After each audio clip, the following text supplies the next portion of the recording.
삼성전자 알파펀드라고. 이게 뭐냐면 운영사에서 만들었는데, 그러면 두 번째 대안이 이제 바로 뭐냐면 이제 투자하는 변액연금입니다. 투자해서 노후 자금을 불려가는 거죠. 그거의 두 개의 하이브리드 개념의 연금들이 나오기 시작합니다. 이게 바로 뭐냐면 최저 보증형 연금들. 너네는 어떻게 5% 주니? 라고 물어봤더니 딱 한마디 했어요. 연금을 받는 방법에 대한 컨설팅도 점점 중요해지는 시대가 올 거다.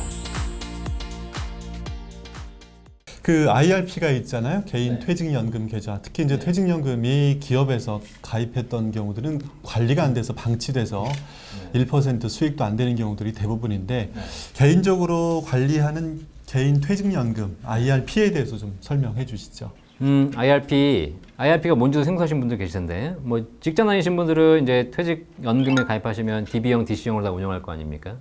근데 이제 이렇게 해서 직장 내에서는 DB형, DC형을 가입하고 계시지만, 나중에 퇴직하면 이제 얘 DB형, DC형 운영한 걸 받아야 되잖아요. 근데 일시불로 퇴직금 받게 되면 세금도 내셔야 되고 또 다 써버릴 수가 있기 때문에 국가에서 이걸 일시불로 받지 말고 퇴직연금 계좌에 옮겨놔라. 지금까지는 회사의 퇴직연금 계좌였지만 이건 네 거니까 개인형 퇴직연금 계좌로 옮겨라 해서 IRP, Individual Retirement Pension이라는 약자로 국가가 만들어준 제도죠. 그래서 옮기게 돼 있고요. 근데 그거를 퇴직 시점에 계좌를 만들어서 옮겨도 되는 거지만 그 전에 미리 만들어 놔도 내가 만들어 놔서 거기다가 돈을 따로 추가로 불입하면 거기에 해당하는 세액공제를 해주겠다 라고 해서 IRP 계좌를 지금 많이들 가입하고 계시거든요. IRP는 꼭 직장인들만 아니라 하더라도 자영업자든지 누구든지 소득이 있으면 다 가입할 수 있으니까 내 개인 퇴직금 계좌로 따로 준비하시면 굉장히 좋을 것 같은데, 사실 아까 수익률이 낮다라고 하셨지만 IRP를 운영하는 데 있어서는 연금저축과 크게 다르지 않습니다. 어차피 연금저축과 IRP가 세액공제도 또 동일한 조건 하에서 합산 700만 원까지 되는 것이고요. IRP가 투자한 금액, 적립된 금액의 30%를 의무적으로 채권에 편입해야 된다라는 것만 빼고 나면 나머지는 연금저축과 동일하게 운영할 수 있는 거죠. 그래서 연금저축 IRP 들어오신 금액들도 아까처럼 펀드 배분을 해드리고 있고요.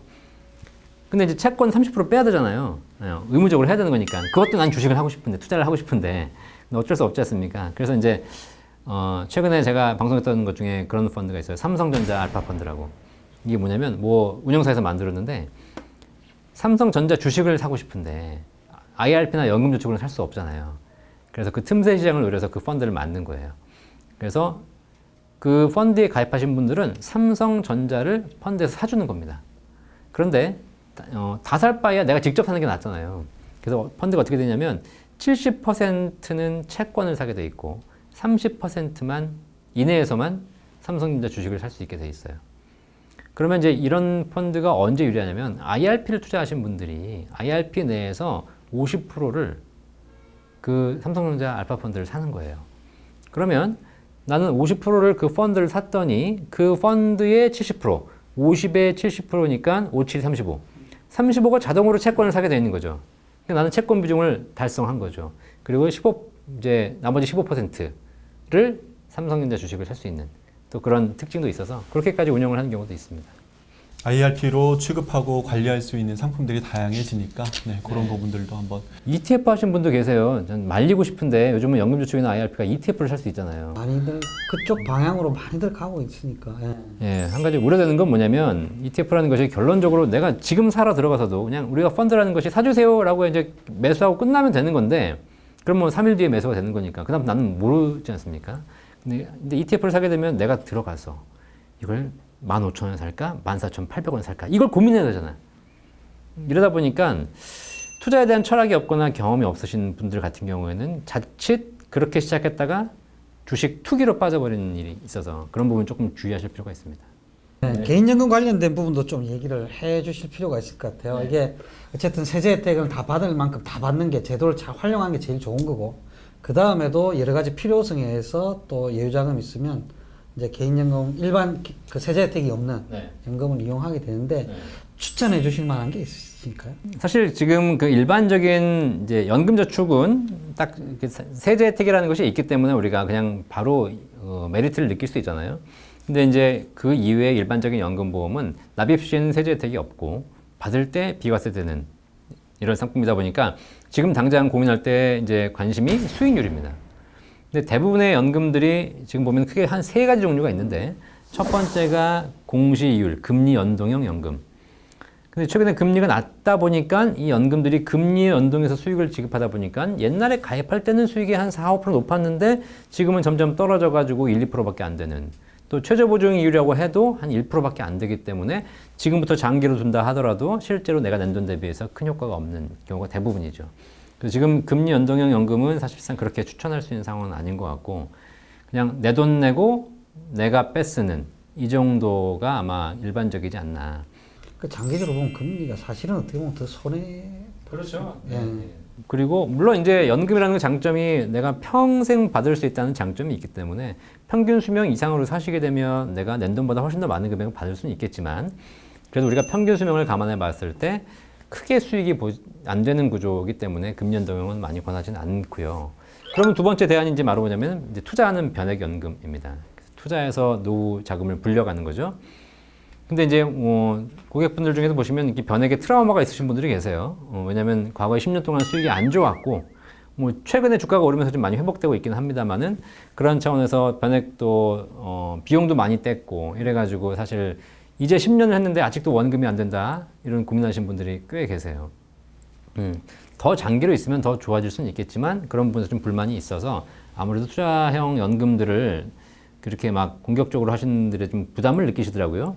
그래서 변액연금에 대한 것들도 그렇게 좀 보고 있고 그런데 이제 한 2, 3년 전에 우리 업계에 좋은 연금들이 좀 출시가 되기 시작하거든요. 그러니까 일반적인 금연동이나 투자는 그냥 뻔히 정해져 있는 어떻게 이제 알 수 없는 이런 부분이지만 그거에 두 개의 하이브리드 개념의 연금들이 나오기 시작합니다. 이게 바로 뭐냐면 최저보증형 연금들. 그러니까 연금을 최저로 딱 정해놓고. 네, 지금은 뭐 보통 지금 최저보증 이자율인데 이자율을 한 5%까지 최저보증해줍니다. 이런 이자율을 최저보증해주는 연금들이 나오기 시작했어요.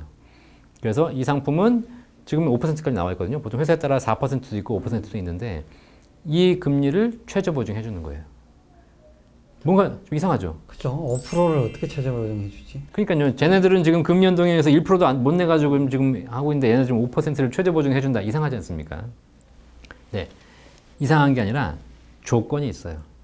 세상에 공짜는 없잖아요. 그냥 해드리는 게 아니라 조건이 있어요. 조건이 뭐냐면 거치 기간 동안 금리를 보장해 주는 것이고요. 그리고 반드시 종신연금형으로만 수령해야 돼요. 이 두 가지 조건이 있어요. 거치를 오래, 돈을 오랫동안 묶어놔야 된다. 거치를 오래 하셔야 되고 그 다음에 반드시 연금으로 수령하셔야지 중간에 인출하거나 해지하게 되면 부증이 적용되지 않고 실제 일반 금리 연동의 연금보다 더 낮은 구조. 제가 물어봤어요. 그 회사 그 상품 만든 사람한테. 너네는 어떻게 5% 주니? 라고 물어봤더니 딱 한마디 했어요. 중간에 깬 사람들이 놓고 간 돈으로 주는 거예요. 사악한데? 그렇죠? 근데 상품이 워낙에 이제 상품이 좀 한계가 오다 보니까 결국은 이 상품들의 일정한 조건, 일정한 조합을 통해서 우리가 만들어낼 수밖에 없는 거죠. 사실 ELS나 이런 상품들도 결국은 파생 상품인데 일정 부분의 조건 하에서 움직이면 그래도 은행금리 1, 2%일 때 5, 6%의 수익을 제공하는 거지만 그 조건을 오버해버리거나 떨어져 버리면 손실이 발생하는 거지 않습니까? 그러니까 어쩔 수 없어요. 조건을 정해놓고 그 조건을 달성한 사람에게는 지급한 거고 달성하지 못한 경우에는 지급하지 못하는 이런 상품들이 앞으로 우리 사회를 더 많이 나올 거라는 거죠. 그럴 수밖에 없어요. 왜냐하면 금리가 뻔하기 때문에. 그런데 ELS 같은 경우에는 수익이 오를지 떨어질지 내가 알 수 없잖아요. 근데 이 최저보정의 연금들의 가장 큰 장점은 뭐냐면 그렇게 해서 손실을 볼 것인지 이익을 볼 것인지를 내가 결정할 수 있다는 거예요. 내가 해지하지 않으면 돼요. 내가 반드시 연금으로만 받겠다라고 확신하면 결국은 이 조건을 다 제공한다는 거기 때문에 높은 금리, 높은 연금을 받을 수 있는 거죠. 제가 물어봤어요. 그래서 근데 이게 다 유지하면 어떡하냐? 해지한 사람 없으면 어떡하냐? 그랬더니 담당자가 그러더라고. 그럴 일 없을 거라고. 그래서 결론적으로 제가 연금 컨설팅을 하면서 지금 수많은 고객들을 만나는데 느끼는 게 있어요. 느끼는 게. 결국 세상은 부익부 빈익빈. 있는 사람들이 더 벌어간다. 결국은 있는 사람들은 한 달에 100만 원, 1000만 원을 내도 그 금액이 나한테 의미 있는 금액이 아니다 보니까 그냥 꾸준히 유지하는 데 어려움이 없는 거죠. 근데 없는 사람들은 한 달에 5만 원, 10만 원을 내면서도 불안해하고 결국 그러다가 중간에 해지를 해요. 그러면 시장이 어떻게 되느냐? 그렇게 어려우신 분들이 고민 끝에 포기하고 이렇게 코로나 때문에 어려움이 생겨서 해지하고 이렇게 해서 날린 금액들을 아무 문제 없는 여유로운 부자들이 나중에 싹 쓸어가더라. 그게 이제 제가 유튜브 연금 박사에서 연금 이외에 투자 강의를 하면서 우리 사회가 자본주의 사회에서 어떻게 가고 있는가. 그래서 우리가 왜 우량자산 중심으로 투자해야 되는 것인가. 우리가 왜 투자하고 연금을 할 때 수익보다 철학이 중요한가를 제가 지금 얘기하고 있는 거죠. 좀 냉정하고 가슴 아픈 현실이긴 하지만 그것에 대한 인식을 정확하게 가지고 그 다음에 해야 될 것 같은 생각이 드네요. 아까 그 연금 상품은 이제 운용하는 방식일 수 있고 또 수령하는 방식에 대한 차이점도 있잖아요. 네. 보험 같은 경우는 평생 죽을 때까지 준다라고 하는 종신연금형도 있고 네. 또 확정해서 받는 것도 있고 또 상속형도 있는데 그 수령 방식에 대한 것 좀 구분해서 어떤 방법이 좋을까요? 자, 연금이 기본적으로 은행에서 가입하신 연금저축이라든가 뭐 증권사, 펀드 이런 것들은 받는 방식이 딱 확정 기간으로만 받을 수 있지만 보험사, 특히 생명보험사는 받는 방식이 세 가지가 있죠. 확정 기간형. 10년, 뭐 15년, 20년 해가지고 내가 정해서 딱 쌓여진 금액을 n분의 1 해서 받는 방법이 있고요. 두 번째가 이제 상속연금형. 이건 뭐냐면 원금은 그대로 놔두고 이자만 받다가 나중에 원금은 자녀에게 상속하는 방법이 있고요. 가장 이제 많이 중요한 것이 바로 종신연금형이죠. 평생 받는 방법. 평균 수명을 기초로 산출해가지고 그 금액을 평생 받는 방법입니다.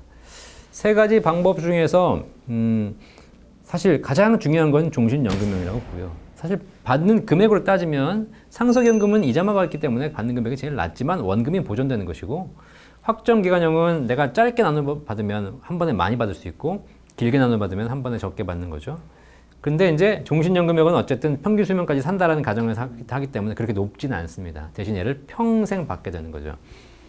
그래서 어떤 연금형이 좋냐를 말씀드리기 전에 내가 가입하고 있는 연금 제도, 연금 상품들을 종합적으로 봤을 때 기본적으로 내가 노후에 살 수 있는 생활비 수준이 종신연금형으로 확보되어 있는가를 먼저 보셔야 돼요. 그래서 국민연금, 연금저축, 뭐 퇴직연금, 그 다음에 개인연금 이런 걸 통해서 나는 한 달에 한 300만 원 정도는 있어야지 살 수 있다. 어떠한 경우가 생겨도. 그러면 이걸로 300만 원까지는 확보해 놓으셔야지 되는 것이고 그 다음에 추가적으로 돈이 여유가 있을 때 내가 앞으로 한 10년 동안은 열심히 활동할 거니까 이제는 조금 더 몰아서 쓰고 가자. 이런 부분의 포트폴리오가 가능한 거고요. 그렇지 않은 경우에는 종신연금 기준으로 봐야 되고 그 다음에 연금 형태도 하나만 선택해야 된다고 알고 계시지만 그렇지 않잖아요. 다 비율로 선택할 수 있지 않습니까? 그러니까 연금이 충분한 경우에는 종신연금형 50%, 확정기간형 50% 이렇게 나눠서 선택하셔도 되는 거니까 그런 부분도 해보시면 될 것 같고 근데 어쨌든 연금 선택 방법은 한 번 선택하면 바꿀 수 없거든요. 그래서 연금 개시하기 전날 충분히 고민해 보시고 거기에 대한 고민을 해볼 필요가 있다. 제가 얼마 전에 상담하신 분이 제 강의를 들으시더니 연금 수령 방법 선택이 잘못됐다고 오셨어요. 근데 이미 4개월 받으셨어요. 아 이미 받아버렸구나. 네. 받기 전이면 괜찮은데. 변경이 안 되죠. 그래서 제가 앞으로 우리 이 금융 전문가들의 상담 영역 중에서 지금은 우리가 가입과 판매 이런 쪽에 더 컨설팅을 많이 하지만 앞으로 우리 사회가 정말 필요한 영역들이 뭐냐면 연금을 받는 방법에 대한 컨설팅도 점점 중요해지는 시대가 올 거다. 그러면 그 상품이 어떤 방법이 있고 그 중에서 어떤 비율로 하는 것이 좋을 것이고 내가 갖고 있는 연금들이 어떤 것인지 종합적으로 비교해 봤을 때 그걸 포트폴리오 잘 짜는 거 이것도 우리 금융 전문가들이 해야 될 되게 중요한 영역이다 라고 보고 있는 겁니다. 어떤 방식이 딱 좋다라기보다는 그분들의 현금 흐름이라든가 다양한 재정적인 상황을 고려해서 조언을 해줄 수 있는 그런 역량이 중요하겠다. 그래서 제가 연금 해보니까 연금이라는 게 그냥 뭐 100만 원 하면 100만 원 받으세요라고 판매를 했지만 실제로 해보니까 이 연금을 할지 말지 하면 어떤 방식으로 할지 언제까지 할지 언제부터 받을지 이 모든 것이 컨설팅 영역이기 때문에 그래서 우리 사회에 은퇴 전문가, 연금 전문가가 필요해져요 진짜. 이 전문가들이 있어야 더 판매도 더 잘할 수 있고 고객들 입장에서 훨씬 더 좋은 정보들을 제대로 받을 수 있는 거니까.